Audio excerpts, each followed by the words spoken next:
Pourquoi Dieu permet l'épreuve dans ta vie?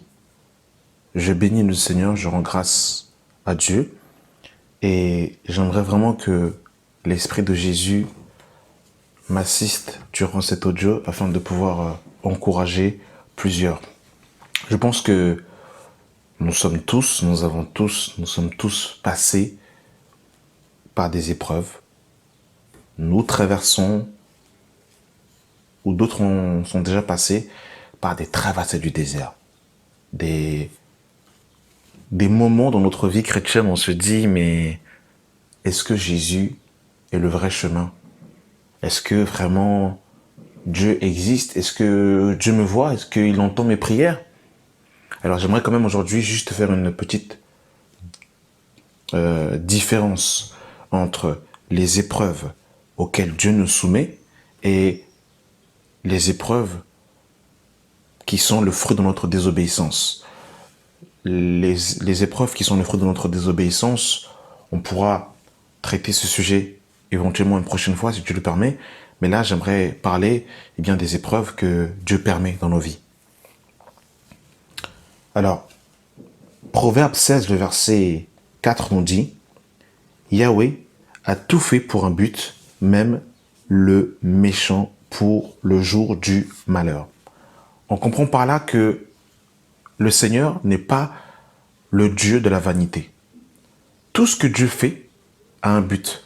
Tout ce que Dieu fait, doit arriver à un objectif. Dieu n'est pas le Dieu de la vanité. Lorsqu'on regarde la création, comment est-ce que Dieu a créé le monde, on voit que tout ce qui a été créé par Dieu a un objectif particulier.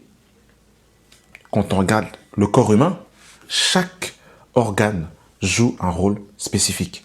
Quand on regarde par exemple les cils, ça paraît anodin, mais les cils sont placés pour que la poussière ne rentre pas dans tes yeux.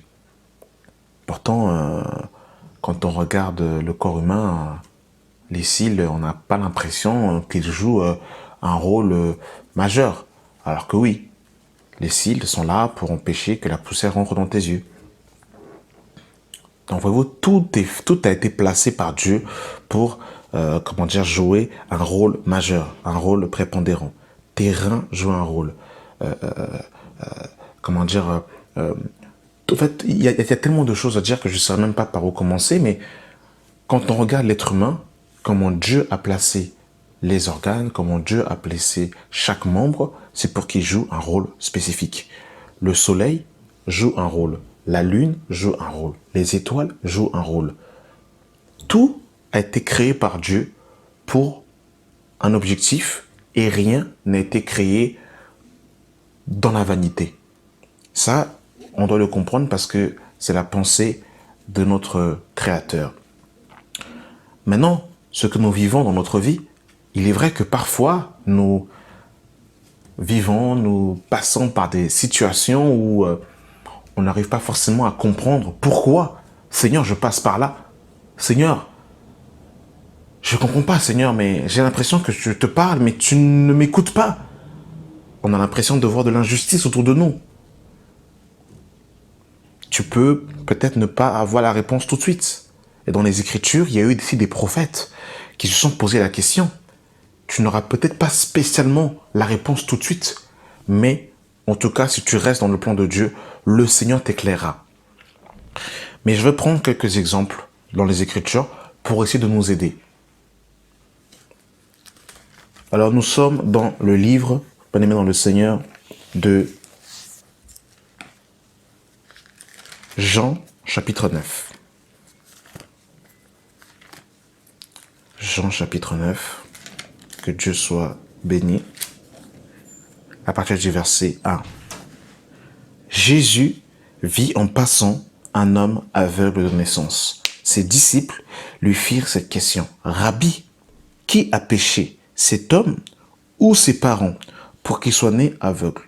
Jésus répondit, ce n'est pas que lui ou ses parents aient péché, mais c'est afin que les œuvres de Dieu soient manifestées en lui. Waouh, c'est terrible ça. Ça veut dire que ta maladie, mon frère, ma soeur, peut être un objet pour glorifier le Seigneur. Il y a un exemple dans la Bible d'un homme qui était malade. Cet homme se nomme Naaman dans le livre de 2 Rois, chapitre 5, si je ne m'abuse. Et Naaman, qui était voilà, atteint d'une lèpre, eh bien, va par la suite rencontrer Élisée. Et là, Élisée va lui dire d'aller se laver dans le Jourdain. Élisée, Naaman, lui, qui était voilà, un chef d'armée, qui avait quand même une certaine dignité, une certaine gloire, eh bien, il fallait qu'il puisse descendre dans le Jourdain. Il fallait, Naaman va lui dire, ce qui est terrible, c'est que Élisée ne va même pas sortir de chez lui. Il va envoyer des messagers pour qu'ils puissent dire à Naaman, va te laver dans le Jourdain. Va te laver dans le Jourdain. Et Jourdain se dit en hébreu Yaden, qui veut dire celui qui descend. Et il fallait qu'il aille se plonger 7 fois. Ça veut dire celui qui descend. Ce que le Seigneur voulait enseigner ici, eh bien, à Naaman, qui était chef des armées du roi de Syrie, c'était l'humilité. Il fallait qu'il descende. Jourdain veut dire celui qui descend. Et il fallait qu'il se lève 7 fois. Et nous savons que le chiffre 7 est le chiffre de la perfection. Chez les Hébreux, les chiffres ont une valeur numérique. Le chiffre 7 est le chiffre de la perfection. On ne va pas parler du chiffre 7 dans cet audio, mais le fait qu'il se lave 7 fois dans le Jourdain, parce qu'il y avait plusieurs fleuves en Israël, et c'est ce qu'il va dire au verset, à partir du verset 11 au verset 12, il va un peu commencer à s'irriter parce qu'il y avait plusieurs fleuves en Israël. Pourquoi seulement le Jourdain? Jourdain se dit Yaden en hébreu, qui veut dire celui qui descend. Il fallait qu'il descende 7 fois. Le Seigneur voulait le travailler. Et il fallait que par cette lèpre, eh bien, déjà, le Seigneur s'est glorifié au travers de sa lèpre, mais le Seigneur l'a aussi appris l'humilité. Le Seigneur a aussi appris le fait de descendre. Il y a encore aussi,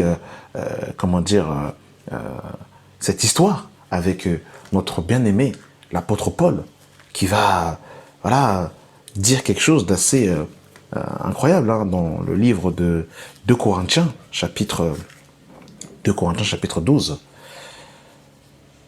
À partir du verset, alors on va lire ça, que Dieu soit béni pour sa parole. Voyez-vous, ici, là, dans l'histoire que nous venons de lire, eh bien, en fait, on s'aperçoit que dans Jean chapitre 9, la première histoire que nous avons lue, eh bien, que c'était pour que la gloire de Dieu se manifeste dans la vie de cet homme. On a vu pareillement Naaman, quand il est descendu dans le Jourdain, eh bien, le Seigneur voulait l'apprendre l'humilité. Et bien évidemment, par la suite, Dieu s'est glorifié au travers de sa vie. Mais sa maladie, c'était pour que Dieu soit glorifié, mais c'était aussi pour l'enseigner, lui, quelque chose, pour qu'il puisse descendre dans son cœur, pour qu'il puisse, en fait, eh bien, avoir, en fait, et qu'il comprenne l'humilité. Dans 2 Corinthiens, chapitre 12, à partir du verset 1, il faut se glorifier, cela n'est pas bon. Donc 2 Corinthiens 12, le verset 1, il faut se glorifier, cela n'est pas bon. J'en viendrai néanmoins à des visions, à des révélations du Seigneur. Je connais un homme en Christ qui fut, il y a 14 ans, ravi jusqu'au 3e ciel. Si ce fut dans son corps, je ne sais. Si ce fut hors de ce corps, je ne sais. Dieu le sait. Et je sais que cet homme, si ce fut dans son corps ou hors de son corps, je ne sais, Dieu le sait, fut enlevé dans le paradis et qu'il entendit des choses ineffables qui n'est pas permis à un homme d'exprimer. Je me glorifierai d'un tel homme, mais de moi-même, je ne me glorifie pas, sinon de mes infirmités. Si je voulais me glorifier, je ne serais pas un insensé, car je dirais la vérité. Mais je m'en abstiens afin que personne n'ait à mon sujet une opinion supérieure à ce qu'il voit en moi ou à ce qu'il prend de moi. Et pour que je ne sois pas enflé d'orgueil, à cause de l'excellence de ces révélations, il m'a été mis une écharde dans la chair, un ange de Satan pour me souffleter et m'empêcher de m'enorgueillir. 3 fois, j'ai prié le Seigneur de l'éloigner de moi, mais il m'a dit, ma grâce te suffit, car ma puissance s'accomplit dans la faiblesse. Waouh! C'est terrible, hein? Le verset 7. Et pour que je ne sois pas enflé d'orgueil, à cause de l'excellence de ces révélations, il m'a été mis une écharpe dans la chair, un ange de Satan pour me souffleter et m'empêcher de m'enorgueillir. Waouh! Vous vous rendez compte? L'apôtre Paul va prier à 3 reprises, il va prier. Et le Seigneur va le laisser comme ça. Et le Seigneur va laisser cette écharde en Paul pour qu'il soit maintenu dans l'humilité. Vous vous rendez compte? Tellement que Paul a eu des révélations, tellement que Paul, en fait, a connu des choses, a vu des choses. Pour le maintenir dans l'humilité, le Seigneur a permis cette écharde. Alors, cette écharde, qu'est-ce que c'est? La Bible ne nous dit pas exactement ce que c'est. Ce qu'on peut supposer, ça reste de la supposition, ce qu'on peut supposer, une chose est sûre, c'est que l'apôtre Paul avait une cécité au niveau de ses yeux. Dans le livre de Galates, chapitre 4, à partir du verset 13, on nous dit « Vous ne m'avez fait aucun tort. Vous savez que ce fut à cause d'une infirmité de la chair que je vous ai pour la première fois annoncé l'évangile. Et mis à l'épreuve par ma chair, vous m'avez témoigné, ni méprisé, ni dégoût. Vous m'avez au contraire reçu comme un ange de Dieu, comme Jésus-Christ, où donc est l'expression de votre bonheur, car je vous atteste que si cela eût été possible, vous vous serez arraché les yeux pour me les donner. Et dans Actes des Apôtres, bien aimés dans le Seigneur, eh bien, il va se passer un petit récit et en fait, ça confirme que l'apôtre Paul, en fait, eh bien, avait un problème au niveau de ses yeux. Et ça peut être ça, non? C'est une supposition. Ça peut être ça qui peut être l'écharde. Donc là, en fait, on est dans la supposition. Mais en tout cas, je vous dis tout ça pour vous montrer que l'apôtre Paul lui-même, en fait, avait en fait une infirmité dans la chair. Acte 23, le verset 1. Paul, les regards fixés sur le Sanhédrin, dit « Homme frère, c'est en toute bonne conscience que je me suis conduit jusqu'à ce jour devant Dieu. Le souverain sacrificateur, Ananias, ordonna à ceux qui étaient près de lui de le frapper sur la bouche. Alors Paul lui dit, « Dieu te frappera, muraille blanchie. Tu es assis pour me juger sans la loi et tu violes la loi en ordonnant qu'on me frappe. » Ceux qui étaient près de lui dirent, « Tu insultes le souverain sacrificateur de Dieu. » Et Paul dit, « Je ne savais pas, frère, que ce fut le souverain sacrificateur, car il est écrit, « Tu ne parleras pas mal du chef de ton peuple. » Donc, Paul était bien évidemment dans le Sanhédrin. Le souverain sacrificateur devait être à une certaine distance de lui, mais pas des kilomètres. Donc, il était dans son périmètre. Et là, probablement, l'apôtre Paul, eh bien, devait avoir en fait un trouble des yeux, de la vue. C'est ce qu'il va dire justement aux chrétiens de la Galatie. Mais ça, bien aimé dans le Seigneur, ce qui lui est arrivé, eh bien, le Seigneur a permis que Paul ait une écharde pour le maintenir dans l'humilité. Voyez-vous, bien aimé dans le Seigneur, au temps de Paul, on aurait pu dire, mais Paul a fait des miracles.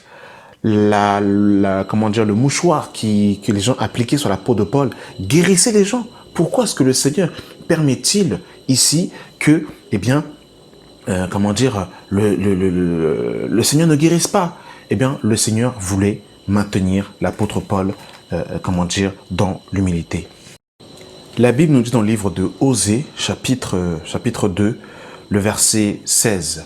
« C'est pourquoi, voici, je veux l'attirer et la conduire au désert et je parlerai à son cœur. » Vous savez, quand Israël était dans la désobéissance, que Israël se détournait des voies de Dieu, que Israël allait vers d'autres dieux, vers Baal et Astarté, le Seigneur permettait que son peuple soit déporté, soit amené en captivité. Et quand ils étaient amenés en captivité, qu'ils étaient déportés, qu'ils étaient loin du Seigneur, qu'ils étaient frappés, qu'ils étaient assujettis, dominés par les nations étrangères, eh bien à ce moment-là, ils se souvenaient qu'il y avait Dieu. À ce moment-là, eh bien, dans la détresse, dans l'angoisse, eh bien, ils revenaient à Dieu. Et le Seigneur t'aime tellement que lorsqu'il voit que tu es son enfant légitime et que tu sors de ses voies, que tu sors de l'enclos, que tu vas ailleurs, le Seigneur peut permettre que, eh bien, le diable te frappe. Le Seigneur peut permettre qu'il arrive des douleurs, qu'il arrive des maux dans ta vie, pour que quand tu sois, eh bien, dans justement cette dépression, que tu sois justement dans ces calamités, que tu te souviennes qu'il y a un Dieu.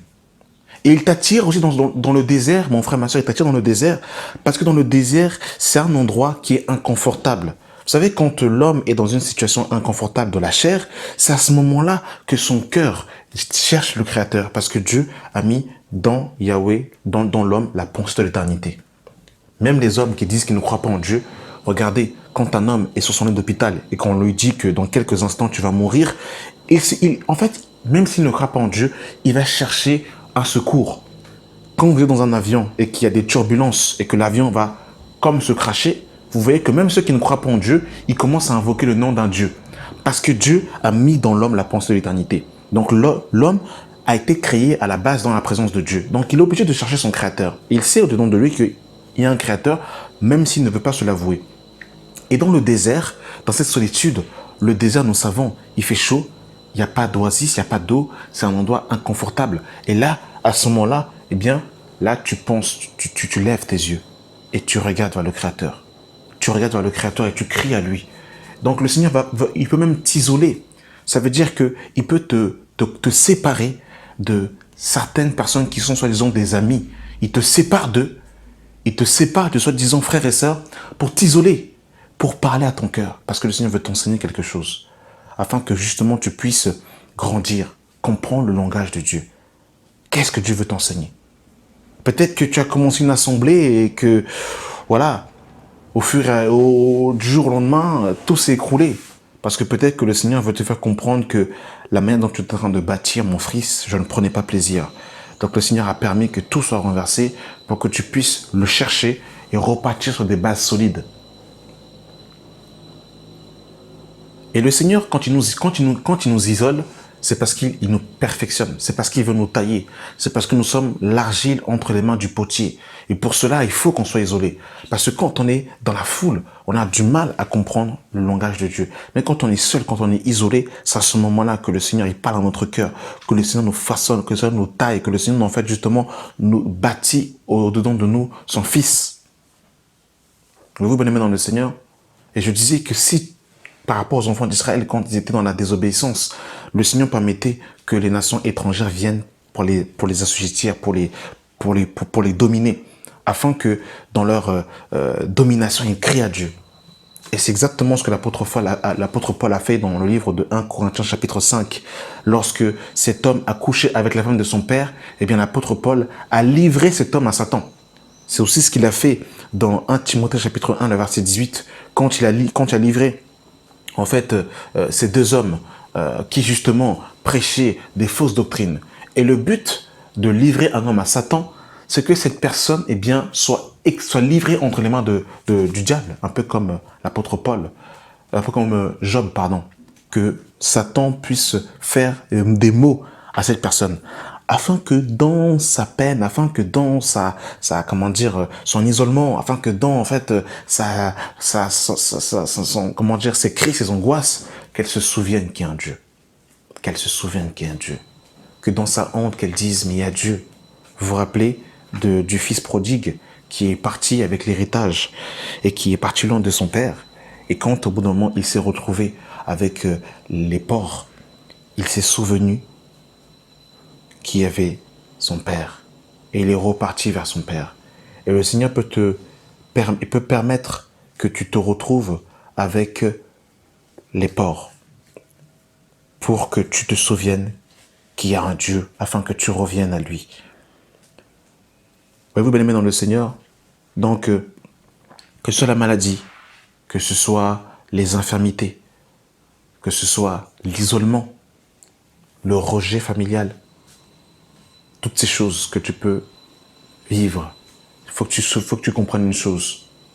Toute chose concourt au bien de ceux qui aiment Dieu. Tu dois comprendre une chose, mon frère, ma soeur, le Seigneur veut te perfectionner. Dieu t'aime tellement, mon frère, ma soeur, qu'il est prêt à tout pour que tu entres dans l'éternité. Il est capable de t'arracher un travail. Il est capable de t'arracher ton meilleur ami. Il est capable de t'arracher de certains frères et sœurs. Il est capable de t'isoler pour t'enseigner sa parole, pour te perfectionner. Il est capable de faire venir sur toi-même des maladies. S'il voit que tu sors, que tu es dans l'orgueil, il est capable de bloquer toutes les portes de ta vie pour t'empêcher que tu te perdes. S'il voit que tu suis un chemin qui n'est pas celui qu'il a prévu pour toi, il peut bloquer toutes les portes. Pour que quand toutes les portes soient bloquées, tu regardes à gauche, tu regardes à droite, tu regardes en haut, tu regardes en bas, il n'y a pas d'issue. Et à ce moment-là, qu'est-ce que tu fais? Je lève mes yeux vers les montagnes, d'où me viendra le secours. Le secours me viendra de Yahweh qui a créé le ciel et la terre. Dieu te veut tellement dans sa présence. Dieu veut tellement que tu sois près de lui. Dieu veut tellement que tu sois dans sa présence et que tu sois obéissant à ses commandements qu'il est prêt à tout. Le Seigneur n'abandonnera jamais ses élus. Le Seigneur va chercher la brebis qui est perdue pour la mettre sur ses épaules afin de la ramener justement dans l'enclos. Amen. Je bénis le Seigneur pour cet audio et que cet enseignement parle à quelqu'un, touche le cœur de quelqu'un. Merci d'avoir pris le temps d'écouter cet audio, que la grâce et la paix soient avec vous au nom de Jésus. Amen.